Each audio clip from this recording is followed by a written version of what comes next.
Saudações! Hoje a gente vai falar sobre as eleições municipais, mais do que isso, sobre o papel que vereadores e prefeitos desempenham na nossa sociedade, no sistema político. Mas antes, alguns recados. Primeiro, se você usa o Telegram e ainda não está no nosso canal, né, pode entrar lá no @politicast para se informar sobre as novidades do podcast.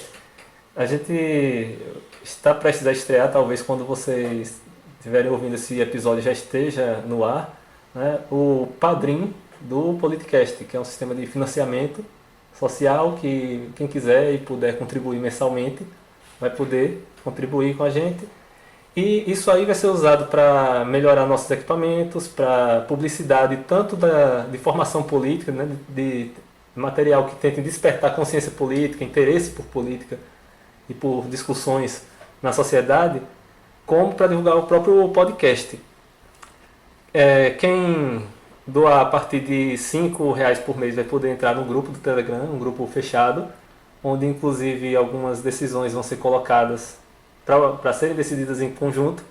Então já deixo claro que não é um conselho deliberativo que vai estar acima da administração, senão com isso a gente sabe que corre esse risco de certos grupos estranhos se organizarem, tomarem e roubarem o projeto, né? A ideia é ser um conselho consultivo, mas a intenção é que muita coisa seja decidida lá, inclusive as questões relacionadas a gastos e prestação de contas do que a gente arrecadar no Padrim.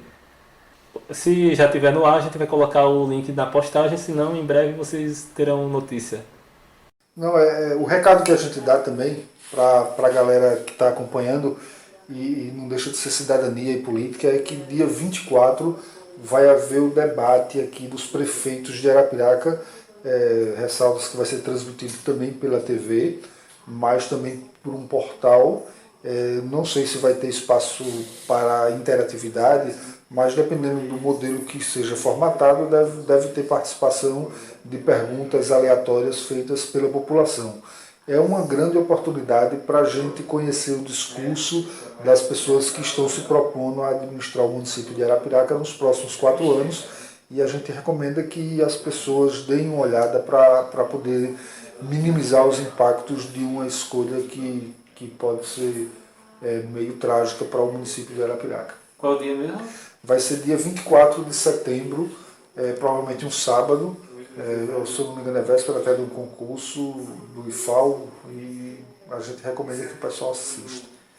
O link vai estar lá no post, e se você não é de Arapiraca e nem tão perto assim da gente, procure também na sua localidade, que deve ter veículos de imprensa realizando debates também dos candidatos da sociedade, que é importante a gente acompanhar. Exatamente, a gente sempre recomenda que os debates, querendo ou não, é uma oportunidade real da gente conhecer o discurso, as verdadeiras intenções, a capacidade argumentativa das pessoas que estão se propondo a direcionar uma sociedade por um determinado período de tempo. E o último recado é que as universidades públicas do Brasil estão organizando uma paralisação nacional no dia 22 contra todas essas medidas que estão sendo colocadas para prejudicar os trabalhadores, prejudicar a educação e prejudicar muitas coisas no país. São medidas que a Dilma já vinha tomando de pouquinho, o Temer deu uma acelerada, e agora que se concretizou o impeachment é que a coisa desgringolou de vez.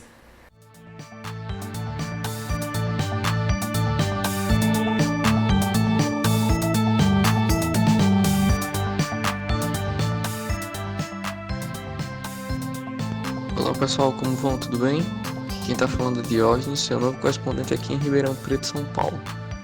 Bom, hoje eu tenho 2 grandes notícias para passar para vocês. A primeira diz respeito a uma notícia mais que envolve tanto política como economia, então vai ser a primeira que eu irei falar. E a segunda diz respeito a Uber aqui em Ribeirão Preto. Vamos lá. Primeiramente, está tendo uma movimentação maior desde o dia 1º de setembro devido a uma operação realizada pela Polícia Federal e pelo GAECO, Grupo de Atuação Especial de Combate ao Crime Organizado do Ministério Público Paulista.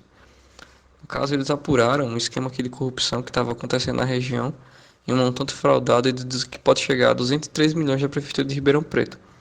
Uma das coisas que eu notei ao chegar aqui é que a cidade, diferente assim, da cidade que eu vivia, ela possui uma estrutura maior, mas mesmo assim ela não deixa de ser interessante.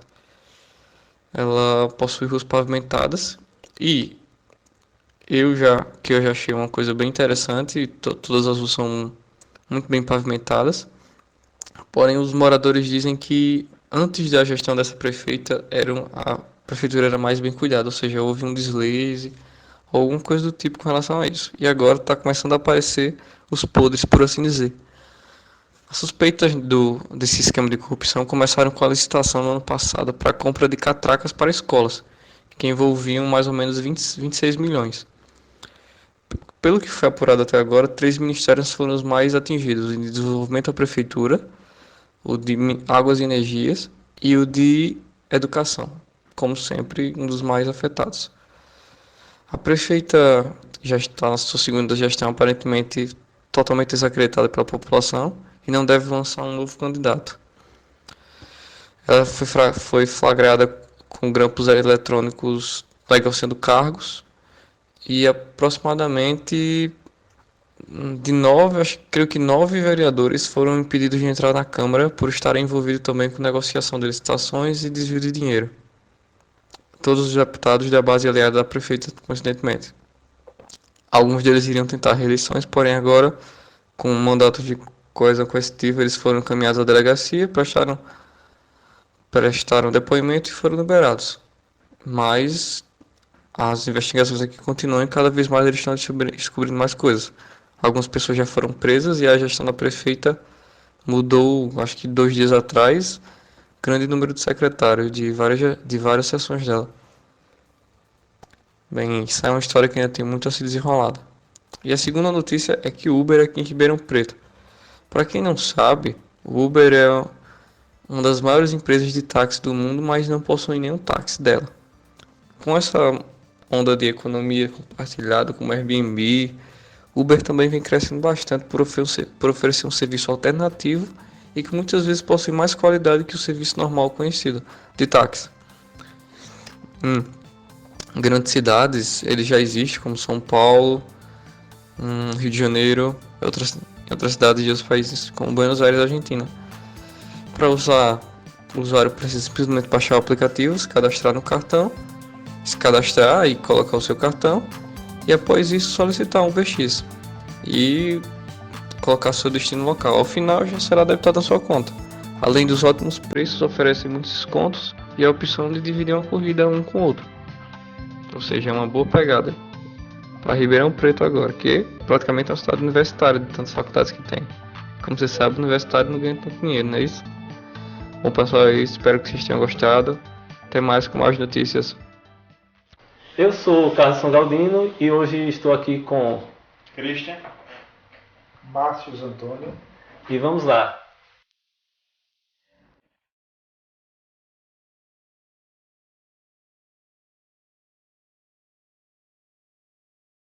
Começa agora. Politicast.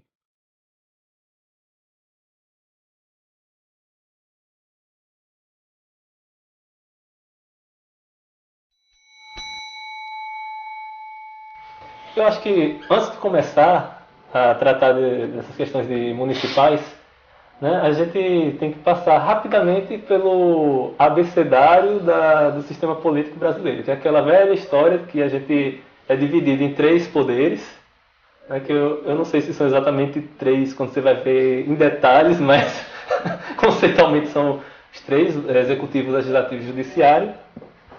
E a gente cruza essa informação com outra informação de que a gestão pública é dividida em 3 esferas.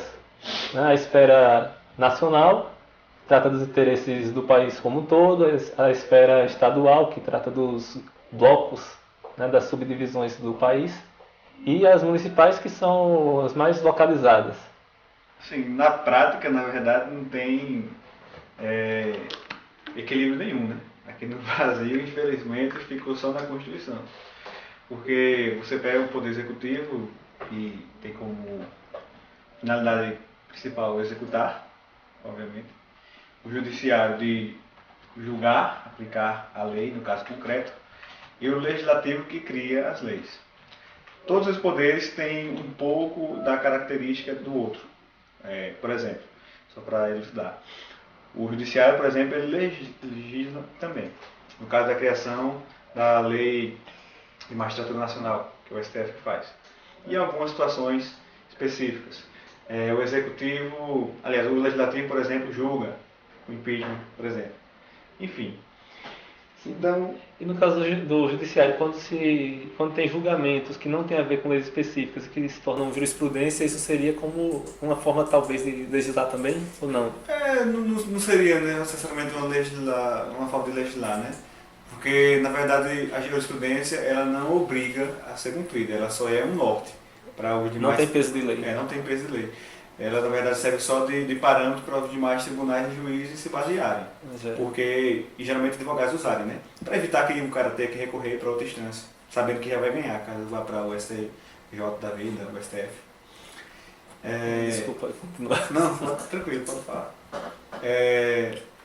Pronto, aí tem o Poder Executivo Federal, a maior instância da administração pública, que é o presidente, o Congresso, como um todo, do Legislativo, e o STF, que é a Suprema Corte do país, que por sua vez, ultimamente muita gente vem reclamando, né, do poder do STF, ele está julgando praticamente tudo.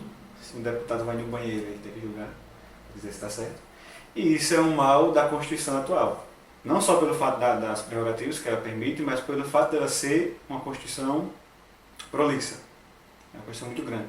Consequentemente, se o STF é o intérprete da Constituição, ele tem um mundo de coisas para sair interpretando e vai fazer o que quiser. Tem um playground muito grande para brincar. Muito grande.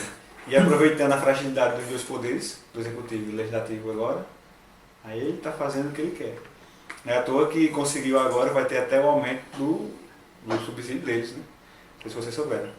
E está tramitando lá para aumentar o subsídio dos ministros. E que tem aquele efeito colateral Cascata, terrível, que o salário de ministro do STF é o teto, né, do funcionalismo público em geral. Então, cargos de alto valor, que já recebem colado no salário atual, tendem a pedir aumento. Ou seja, na prática eles não quiseram de nenhuma forma agradar somente aos ministros do Supremo. Eles, de certa forma, trabalharam em legislação própria, porque sabendo que, como efeito consequencial, os próprios salários aumentariam. Um ganho muito grande indireto. Né? Eles dizem que não querem aumentar, não.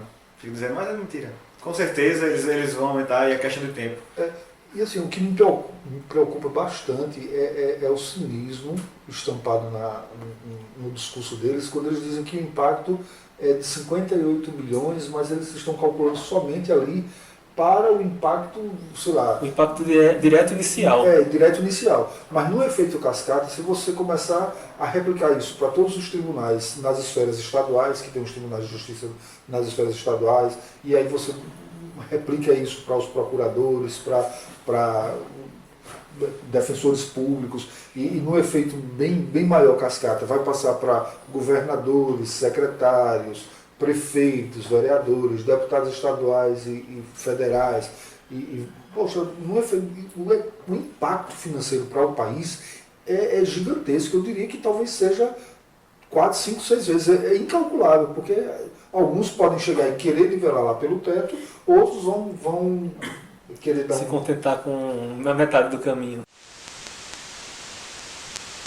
O pior disso tudo, sabe o que é? É porque, assim, o grande mal do judiciário hoje, eu acredito que o legislativo também tem esse problema, e o executivo.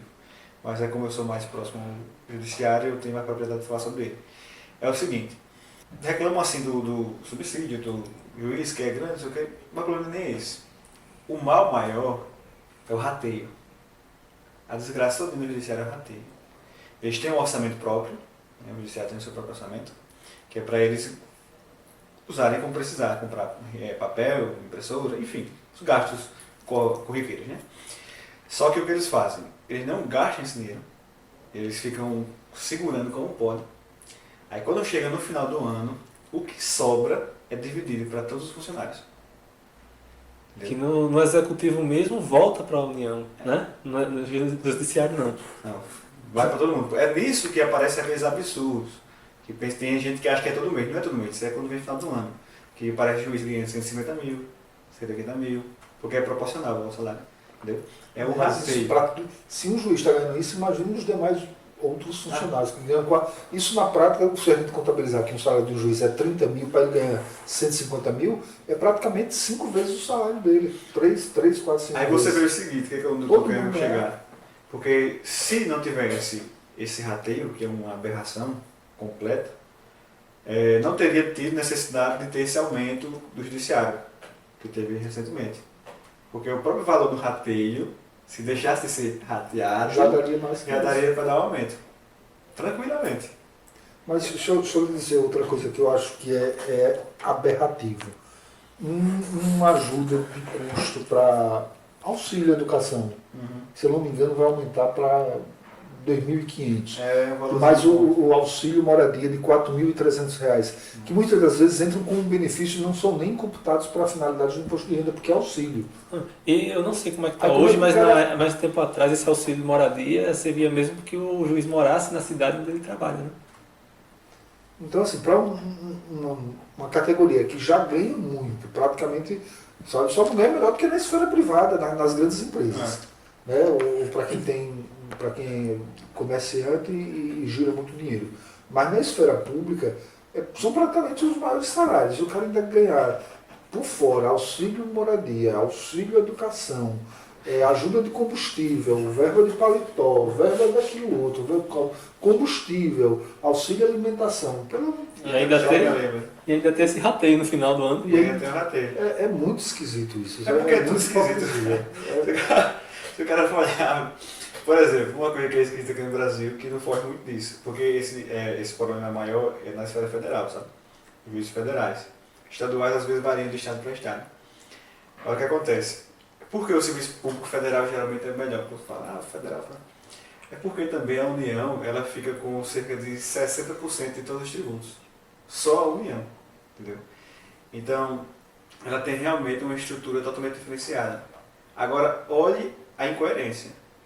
Os entes da federação que tem mais gasto são os municípios. Aí depois é que vai para o Estado. Contraditório. Entendeu? Era para ser o oposto. Só que por que eles fazem isso? Que já entrando até que ia falar ali sobre a questão da forma, né, do Estado. Porque é uma forma do governo federal controlar os demais entes. É por isso que a federação aqui no Brasil é uma piada. É uma federação só do nome, mas na prática... E eu vi recentemente, não lembro onde foi, alguém comentando sobre uma república anterior que acho que era a república, né? Os Estados Unidos do Brasil. Sim, e que tinha uma estrutura muito mais interessante do que a atual em termos de poderes que se dava para os estados também, né? Porque era mais parecido com os Estados Unidos nesse sentido. Era mais parecido, mas ainda assim era... Mas era melhor, né? Era bem. Você teve acesso? Mais ou menos, ela era um pouco melhor, mas também tinha deficiências, porque, por exemplo, ela previa lá que tinha autonomia, né? Os estados têm autonomia, enfim, o praxe do federalismo, né? Só que na prática, os únicos estados que tinham autonomia financeira, porque você só vai ter autonomia plena se você tiver autonomia financeira, era São Paulo e Minas Gerais, porque eram os maiores exportadores da época. Entendeu? O resto ficava refém do mesmo jeito da União. Então, também, ela era melhor um pouco, mas também era deficiente.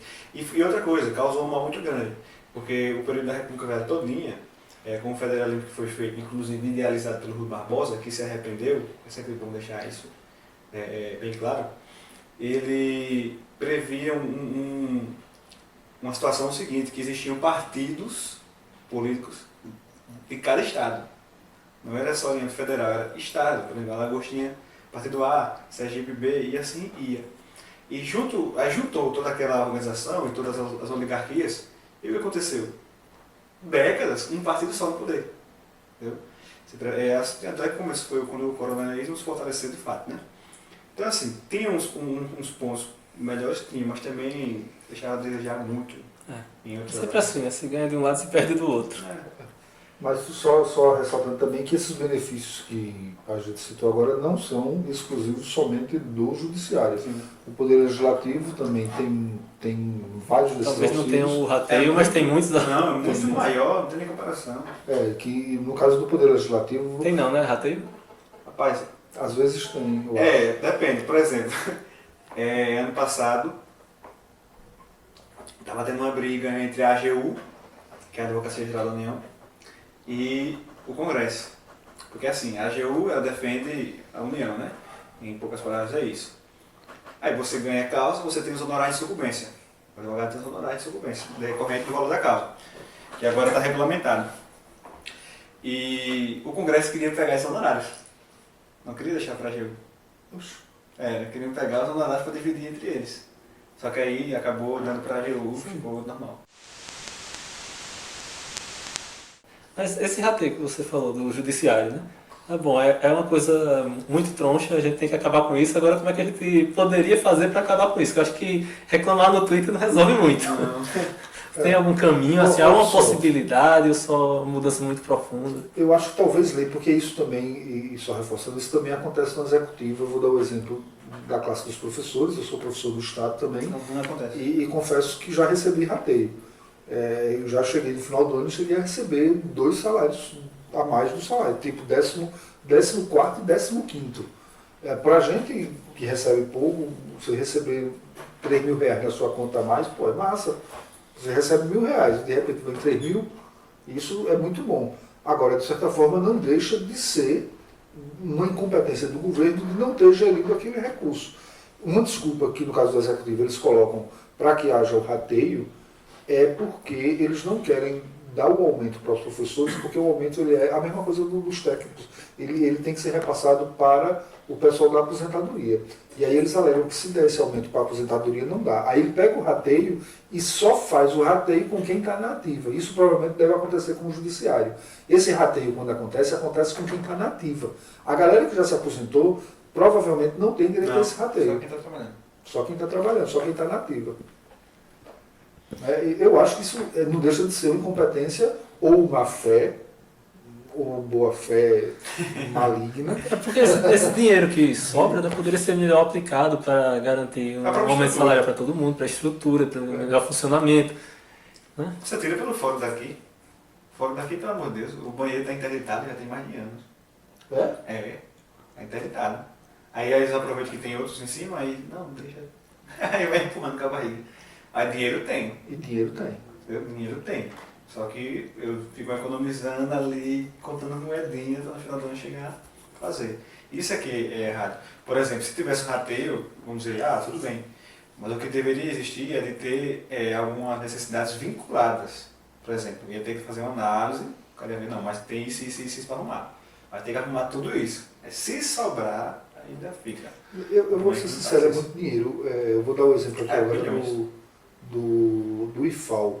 O IFAL aqui em Arapiraca, recentemente ele foi meio que despachado lá da Escola Gulima, que até então a obra não foi concluída, já a terceira empresa que passa roubando. Inclusive o professor veio aqui dizer que, pasmem todos nós, a sociedade, que a última empresa que ganhou, na verdade ela entrou lá e roubou o material que tinha lá. A gente não pode dizer empresa, mas foram os funcionários. Roubaram a fiação toda, roubaram os equipamentos, e o pessoal ficou até chateado, porque, pô, em vez da aula progredir, ela regrediu. É rir para não chorar, né? Negócio desse. Exatamente. Aí o IFAL, que estava alojado lá na Escola Hugo Lima, acabou o ano letivo de 2015 e entraram de férias. Quando eles foram voltar, a prefeitura simplesmente botou a escola em reforma e não comunicou.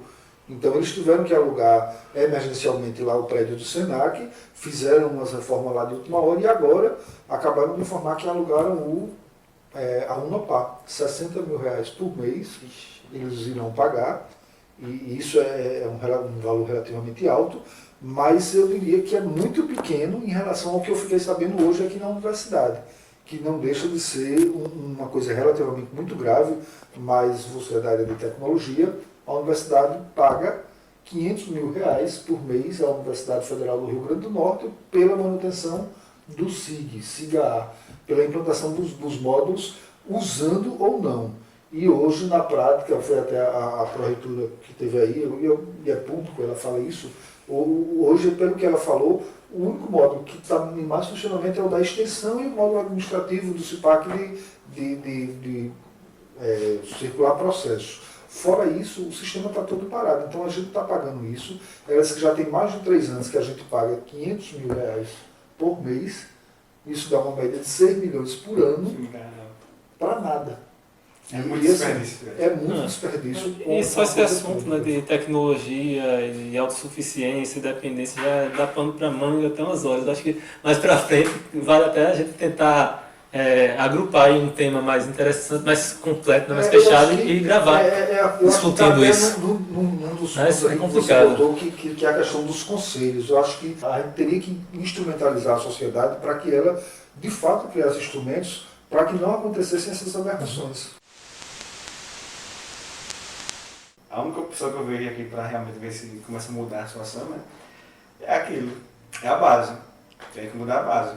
Sistema de governo, forma de Estado, sistema eleitoral. Na verdade, talvez o Brasil precise de um choque tremendo, porque a gente já passou por vários curtos-circuitos. Eu nem sei nem que choque precisa mais aqui, porque... engraçado isso, a gente já teve vários, né? Cada largada. E choque pode ter um efeito colateral, porque uma sociedade com medo acaba elegendo ditadores. Então pode ser que piore ainda mais. Uma coisa que a gente aprende na vida, analisando em história e tudo, é que o poço não tem fundo. Lá embaixo, no fundo do poço, você fica pior. Se você... Ou seja, Pois o choque realmente talvez seja... É um desespero, um discurso de desespero, mas que justamente por ser esse discurso de desespero pode ser inconsequente e levar a uma situação pior. O que eu acho que não tem solução mágica que resolva em curto prazo. Não. As soluções reais, elas vão ser até geracionais, só para a próxima geração, tem que ser construídas aos poucos. Infelizmente, a gente teria que conviver com essa situação péssima que a gente vive hoje e, paralelo a isso, tentar arrumar um jeito de garantir que no futuro o país tenha condições melhores. Eu acho que é o caminho. Eu acho que o segredo atual, só que é difícil, era que no Brasil o povo deixar um pouco de lado as desavenças ideológicas para se unir por um bem comum. Entendeu? Por exemplo, tem coisas que todo mundo aqui quer, independente de ideologia. Uma mídia mais clara, os gastos públicos mais transparentes, muito mais, porque o portal de transparência, quem já olhou, já viu que não é tão transparente assim, é bem estranho. Isso é regalia, né? É totalmente estranho. Então, assim, tem pontos em comuns que todo mundo quer. Todo mundo quer. Então, eu achei interessante seria deixar de lado brigas ideológicas, se unir por esses pontos em comum, para ir daí, depois que tiver arrumada a casa, aí a gente volta a discutir, cada um as suas ideias, cada um os seus pensamentos, mas com um ambiente que propicie essa discussão. O problema é que a realidade que a gente vive hoje no Brasil não tem como discutir nada. As pessoas não perceberam ainda o que é política, né? Porque política é justamente isso, a gente tem um norte para onde a gente quer ir, a gente tem um senso de união e a gente convive com pessoas que vão ter posicionamentos diferentes, ideias diferentes, planos diferentes e vai tentando negociar pelo bem do todo. As pessoas não se deram conta disso ainda, não tem esse sentimento de união, né? E isso é um mal, inclusive, do presidencialismo. Porque todo mundo tem noção de que o presidente tem muito poder. Então, qual é a briga que fica aqui? Eleger o Ciclano ou Beltrano. Porque ele me representa, vai chegar lá, vai fazer o que quiser. Só que isso desconsidera, é uma inocência, para não dizer que é burrice, digo que é inocência. Ele desconsidera que para esse fulano, independente de quem for, conseguir aplicar aquele programa de governo, ele vai ter que se corromper. Ele vai ter que fazer aliança, ele vai ter que negociar de todo jeito. Que é a questão aqui do Poder Legislativo. O Poder Legislativo, que era para auxiliar, uma das atribuições do Poder Legislativo, que é auxiliar o Poder Executivo propondo leis, fiscalizando, meio que, sabe, tentando meio que ali intermediar aquele meio de campo, na verdade termina sendo um jogo de cartas marcadas e de moeda de troca, e na prática eles não ajudam e não Mas eu acho que não é só isso, né? aquilo que deveria fazer, que é representar a população em seus diversos segmentos. Porque o Poder Legislativo, ele, por ser assim, fragmentado, a gente tem, a Arapiraca agora vai ter 17 vereadores, a gente tem, sei lá, 20 e poucos deputados. Então, eles devem representar meio que a totalidade de um estado, de uma região. E, nesse sentido, eles deveriam levar as demandas de cada localidade para que fossem atendidas. Não em detrimento da maioria, mas no sentido de que a totalidade... Tentar ponderar, né? Exatamente. E na prática não acontece isso. A gente percebe que a maioria dos deputados, dos políticos que exercem cargos de legislativo, a maioria não propõe emendas, não propõe projetos, não propõe nada. A maioria só faz barganhar, né? Fazer joguinho duro, fazer jogo de cena para poder... É o que o Sargento Maluf chama de, tem um livro dele, Teoria Geral do Estado, que ele chama de oposição circunstancial. É das circunstâncias. É oposição até que você me compre. Mas assim, não é só no legislativo, né? Eu acho que o sistema Todo. público está todo podre em alguns aspectos. No judiciário também, até esse Todo. fato de economizar o máximo possível, negligenciando segurança e conforto do pessoal para garantir renda no final, é uma forma de corrupção também. Mas assim, resumindo, o executivo ele é responsável pela administração do governo, do Estado, de modo geral, com serviços diretos, com ministérios, com essa estrutura, né, de execução. É a responsável pela execução. Isso. E aí, só reforçando o que ele falou, e com o que ele falou da representatividade da pessoa, isso termina vindo desde a figura central do presidente, que é maior, mas se reflete a nível estadual e também a nível municipal. E ainda numa instância menor aos diretores de escola, aos reitores de universidade e todas as outras instituições ou autarquias que terminam refletindo esse modelo de gestão, de ter uma figura que é a figura de manda-chuva, né, que não deveria existir, sei lá, ele deveria existir no sentido de representatividade para um evento e tal, mas que ela deveria, de fato, representar a coletividade e não um modelo especial de uma pessoa. Que isso talvez seja a distorção desse modelo. É quase uma autocracia. Bom, mas resumindo, o executivo ele executa a administração pública, né, é responsável por fundações, por educação, por várias entidades também, né, que fazem a execução de fato. O legislativo ele é responsável essencialmente pelas leis, pela criação das leis, e fiscalização também faz parte. O executivo faz. Do executivo faz parte do legislativo. É uma das atribuições do executivo. O executivo, no caso da Câmara dos Deputados. Isso. E o judiciário é o que bota as leis para funcionar, né? Que julga, que garante o Estado de Direito, né? Que se diz. Em resumo, seria isso. Resumindo, Agora, como isso se reflete nas três esferas? Né? Qual a diferença desses três poderes em cada uma das esferas? Como é que a gente entra nesse assunto? Talvez ficaria bom a gente tratar cada poder separadamente, primeiro, como cada poder se representa em cada esfera. Não, acho que dá para tratar tudo junto, porque na verdade é bem semelhante. Tem dois princípios, na verdade, do ordenamento jurídico, que é o seguinte: é o princípio da simetria, e tem que é você pegar o que é aplicado a nível federal e estender aos demais entes, e tem as normas de observância obrigatória, que são normas, por exemplo, da organização da administração, que também tem que ser reproduzido nas outras esferas. Por exemplo, a empresa pública já tem regras X, as empresas estaduais também vão ter que seguir aquelas regras, mudando talvez umas peculiaridades, mas a regra geral tem que ser seguida. O funcionamento do judiciário, do mesmo jeito. Então dá para falar sobre também de forma única, porque é praticamente a mesma coisa. O do federal são duas atribuições, lógico, as competências, né? Mas a organização é muito semelhante, justamente por causa desses dois princípios que eu falei agora. Vai falar, Márcio. Não, só reforçando que o Poder Judiciário é o STF. Eu confesso até que eu gostaria de ter uma dúvida, mas de forma bem prática, qual é a diferença entre STF e STJ? É porque o STF ele é o intérprete da Constituição. Ele só interpreta casos federal. E o Tribunal Superior de Justiça. O STJ. Olha só. Ele só interpreta casos que vão de encontro à Constituição. O STJ é de lei federal. Normas que vão de encontro à lei federal. Casos que vão de encontro à lei federal. Entendeu? Eles só pegam esse tipo de caso. Por exemplo, você pega pronto, a norma da lei daqui, a lei da escola livre. Por exemplo, o cara entra com um ADI, vai para o Supremo. Entendeu? É ele que vai analisar isso. Se fosse, por exemplo, eu tivesse uma lei federal que fosse contra essa norma, aí eu poderia ir para o STJ. No caso do Poder Judiciário, a nível estadual, É o Tribunal de Justiça. o Tribunal de Justiça. Nível municipal não tem, ou tem?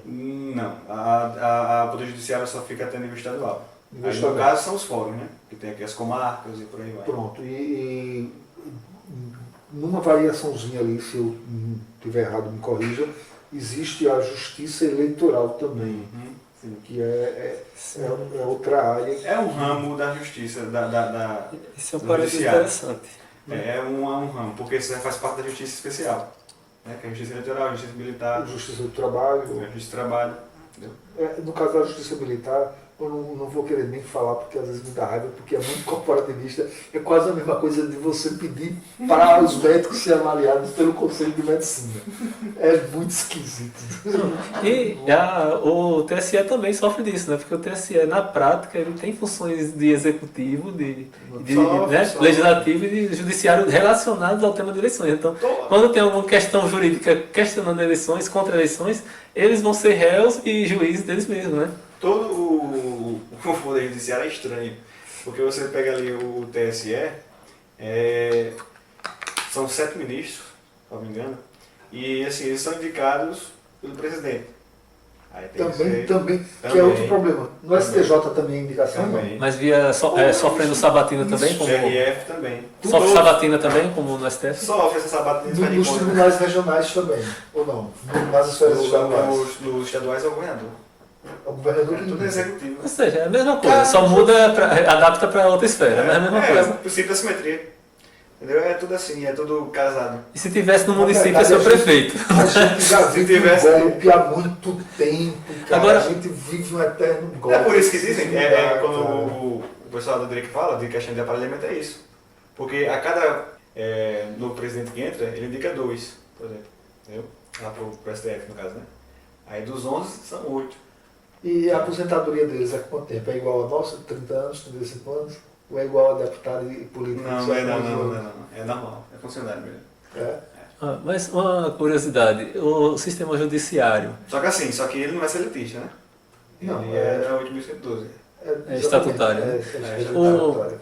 O judiciário, na estrutura que a gente tem hoje, a concepção dele mais próxima do que tem hoje foi quando? Foi no período militar, na democratização Parece antiga, como foi tem quando? hoje. O que mais próximo, o que sofreu mais menos próximo, mudança, mais É próximo. do regime militar. Regime militar. Muita Que regalia deveria ele ter tem hoje, sofrido modificações na redemocratização e não sofreu. Né? Muita regalia Não, que ele pelo tem hoje. contrário, vai eles aproveitaram justamente o período militar para se estruturarem. Na verdade, é chato dizer isso, todo mundo fica acusando lá o aparelhamento do PT, aparelhamento dos partidos políticos, e na verdade o Poder Judiciário foi que se aparelhou esse tempo inteiro, que ele é meio que soberano a todos os outros poderes. Todos os outros poderes terminam se sujeitando a ele. Né? porque é aquela coisa, né? Você pega o STF, voltando tentando correr, ele interpreta a Constituição, aí você faz uma emenda, os parlamentares se juntam ali e fazem uma emenda, proposta. Dependendo do conteúdo, o STF ele pode declarar a emenda inconstitucional. É uma emenda à Constituição, Torna-se mas pode invalor. ser inconstitucional. Entendeu? De fato é muito poder. A balança está pendendo mais para um lado do que para os outros dois. Bom, mas o judiciário assim, está interessante. Eu acho que a gente pode voltar a esse tema mais para frente também, que é um tema muito bom, da pano para manga. Mas o principal dessa época são os outros dois poderes que estamos na época de eleições. O que, Nas bom, menores esferas, né? Que É. são as esferas municipais. vamos para o segundo agora, né? O legislativo. O legislativo ele é responsável por criar leis. Só que a gente tem um responsável nível nacional, nível estadual e municipal. Então, quais são os tipos de lei e que competências, se é mais ou menos o legislativo municipal teria? Assim, É porque o O seu legislativo poder. municipal ele tem uma competência muito pequena. É muito pequena a competência do legislativo. Entendeu? Tá aí? Não, na verdade são 4 atribuições funçais principais dos vereadores, que é a função legislativa, basicamente criar Não leis. tem não aí a competência, né? Não, aqui são as funções. A função funções. fiscalizadora, que é fiscalizar como está sendo feito, executando o poder executivo, né, o poder do prefeito e dos secretários. A função de assessoramento ao executivo, que é quando você traz demandas e aplica também leis e propõe leis, e aí nesse sentido você não deixa de estar assessorando. E a função principal, que é a julgadora, que é apreciar as contas e numa escala maior, o que está tendo agora lá, ter ovo. É aquela coisa, é a Câmara de Deputado versão municipal, né? Exatamente, é por aí. Versão júnior. Versão júnior. Versão micro júnior. Agora o problema é que é onde tem outra disparidade no sistema que existe aqui, né? Porque as atribuições de vereadores são muito poucas. Eles só legislam normas de interesse local. Então, não tem muito o que fazer. Eles ficam bem refém do federal e do estadual. E recebem muito bem, né? Na maioria dos estados, os vereadores ganham um salário até bem alto, o que não faz o menor sentido. Sem contar a questão do auxílio também. Ele tem todos os auxílios e tem direito a nomear vários assessores, que aí terminam girando.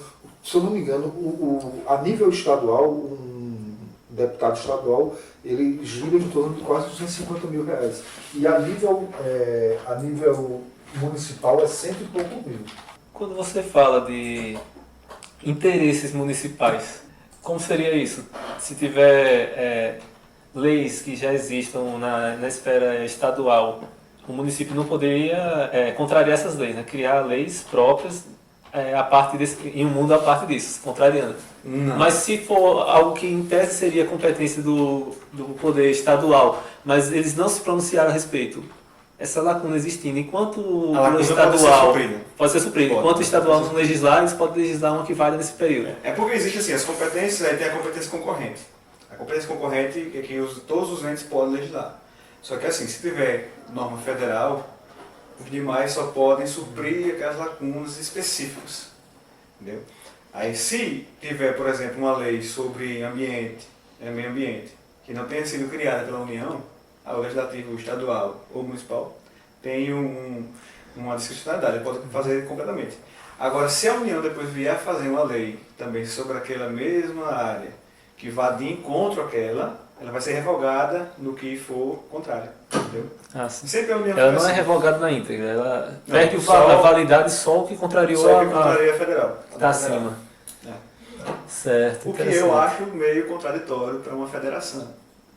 Mas é assim que funciona aqui.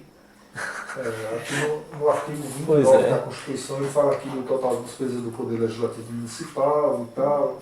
Tem uma parte aqui que ele diz aqui que o Poder Legislativo não pode gastar 70% do seu orçamento com o salário dos vereadores.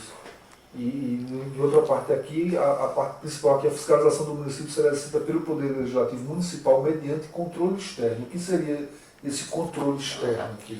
O controle externo é... Como eu posso explicar? E pelos sistemas de controle interno do Poder Executivo Municipal, que seria o quê? Ali, o procurador municipal? O controle interno ele é o controle da própria administração pública no sentido político, vamos dizer assim. É uma ferramenta, um instrumento auxiliar do gestor para identificar falhas na sua gestão antes que o controle externo ache, porque aí dá tempo de ele corrigir. Esse é o problema do interno. O externo... Por exemplo, lá no federal, o controle externo é feito pelo Congresso com a ajuda do Tribunal de Contas da União. Porque eles fazem essa... Que é outro problema que eu queria até entender. O que são os tribunais de conta? Porque na prática eles não são pessoas que são formadas em direito. Eles não são tribunais no sentido de estarem ligados ao judiciário. Não estão ligados ao judiciário. Eu não sei quem foi que disse que chamar de tribunais é até um excesso de formalismo, na verdade, que não deveriam ser chamados de tribunais.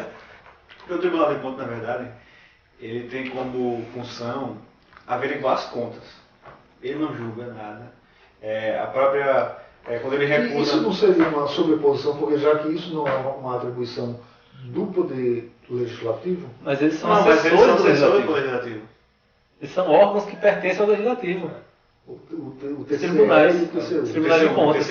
O TCU lá. Mas o TCE é o estadual. Os tribunais de contas são órgãos de apoio dos legislativos. Tanto é que, por exemplo, quando teve aquela recusa das contas lá, né? foi simplesmente um parecer. Não podiam chegar a dizer, é isso aqui, não. É um parecer. Aí o legislativo vai e faz o que quer. E aí tem esse parecer prévio emitido por órgão competente sobre as contas que agora, anualmente prestar. deixando de lado as lacunas que as outras esferas deixaram, né, para serem invadidas por legislação local, quais são, assim, tem algum exemplo de tipo de lei que é tipicamente municipal, que os legisladores fazem? Urbanismo, lei sobre o urbanismo, ambiental, os ambientais também é competência concorrente. Deixa eu ver outro caso aqui.